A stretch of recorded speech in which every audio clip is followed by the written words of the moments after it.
Chapter 12, Alice's evidence here!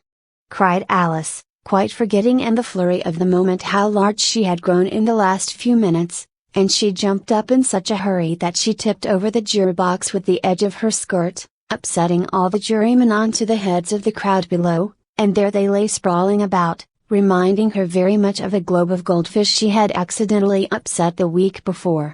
"Oh, I beg your pardon!"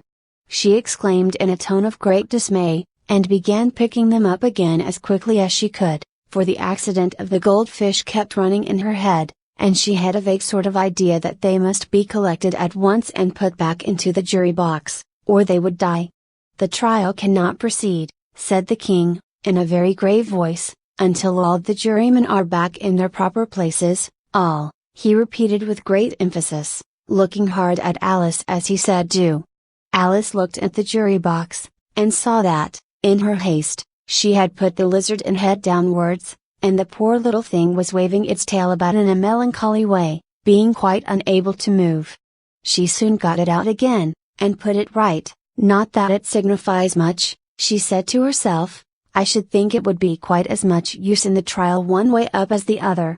As soon as the jury had a little recovered from the shock of being upset, and their slates and pencils had been found and handed back to them, they set to work very diligently to write out a history of the accident, all except the lizard, who seemed too much overcome to do anything but sit with its mouth open, gazing up into the roof of the court. "What do you know about this business?" the king said to Alice. "Nothing," said Alice. "Nothing whatever?" persisted the king. "Nothing whatever," said Alice. "That's very important," the king said, turning to the jury. They were just beginning to write this down on their slates, when the White Rabbit interrupted. "Unimportant, your Majesty means, of course," he said in a very respectful tone, but frowning and making faces at him as he spoke. "Unimportant, of course, I meant," the king hastily said, and went on to himself in an undertone, "important, unimportant, unimportant, important," as if he were trying which word sounded best. Some of the jury wrote it down important, and some unimportant. Alice could see this, as she was near enough to look over their slates, but it doesn't matter a bit, she thought to herself. At this moment the king, who had been for some time busily writing in his notebook, called out "Silence," and read out from his book, Rule 42. "All persons more than a mile high to leave the court." Everybody looked at Alice. "I'm not a mile high," said Alice. "You are," said the king. "Nearly 2 miles high," added the queen. "Well, I shan't go, at any rate," said Alice. "Besides, that's not a regular rule, you invented it just now." "It's the oldest rule in the book," said the king. "Then it ought to be number 1, said Alice. The king turned pale, and shut his notebook hastily. "Consider your verdict," he said to the jury, in a low trembling voice. "There's more evidence to come yet, please your Majesty," said the White Rabbit, jumping up in a great hurry. "This paper has just been picked up." "What's in it?" said the Queen. "I haven't opened it yet," said the White Rabbit, "but it seems to be a letter, written by the prisoner to somebody." "It must have been that," said the King, "unless it was written to nobody, which isn't usual, you know." "Who is it directed to?" said one of the jurymen. "It isn't directed at all," said the White Rabbit. "In fact, there's nothing written on the outside." He unfolded the paper as he spoke, and added, "It isn't a letter, after all, it's a set of verses." "Are they in the prisoner's handwriting?" asked another of the jurymen. "No, they're not," said the White Rabbit, "and that's the queerest thing about it." The jury all looked puzzled. "He must have imitated somebody else's hand," said the king. The jury all brightened up again. "Please your Majesty," said the knave, "I didn't write it, and they can't prove I did, there's no name signed at the end." "If you didn't sign it," said the king, "that only makes the matter worse.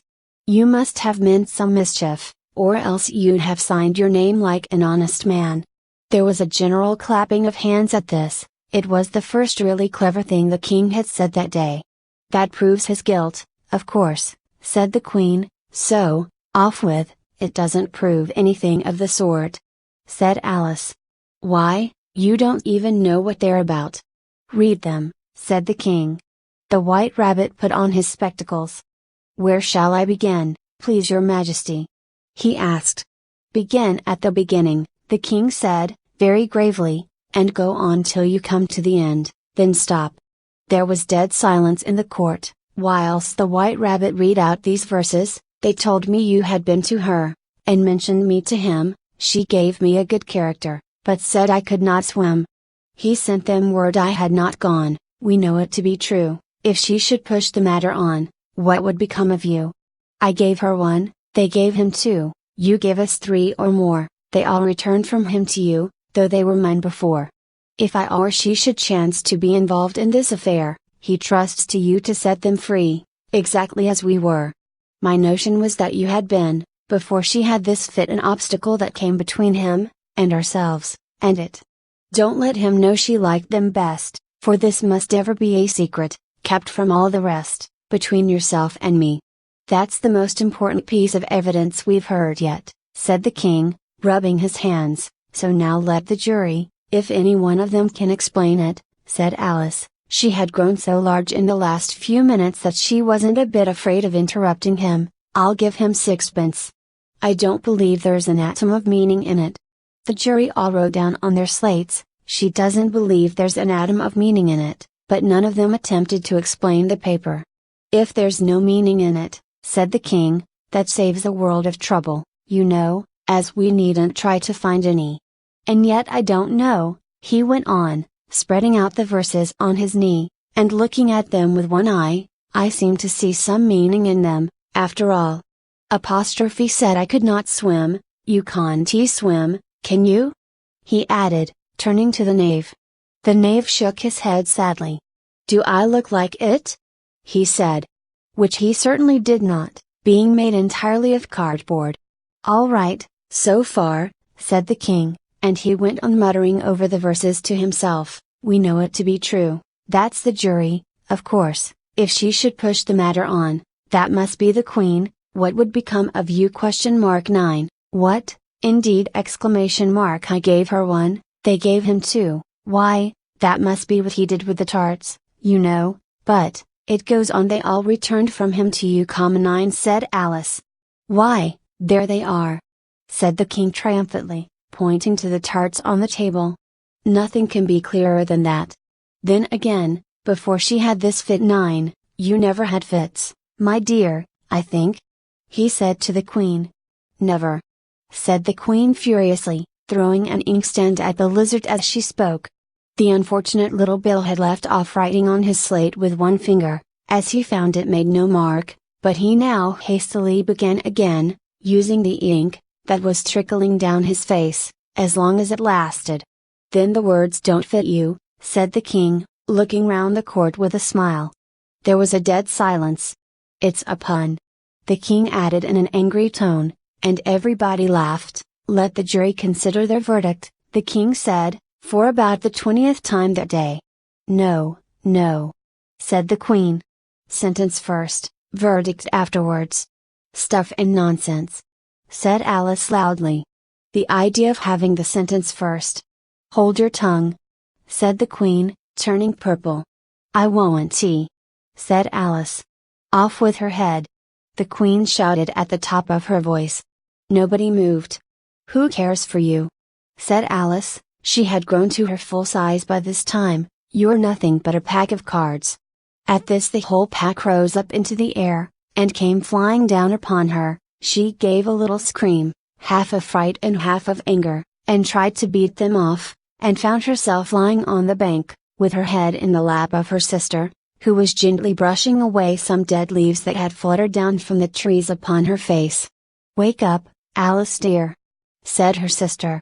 Why, what a long sleep you've had. Oh, I've had such a curious dream, said Alice. And she told her sister, as well as she could remember them, all these strange adventures of hers that you have just been reading about, and, when she had finished, her sister kissed her, and said it was a curious dream, dear, certainly, but now run into your tea, it's getting late. So Alice got up and ran off, thinking while she ran, as well she might, what a wonderful dream it had been.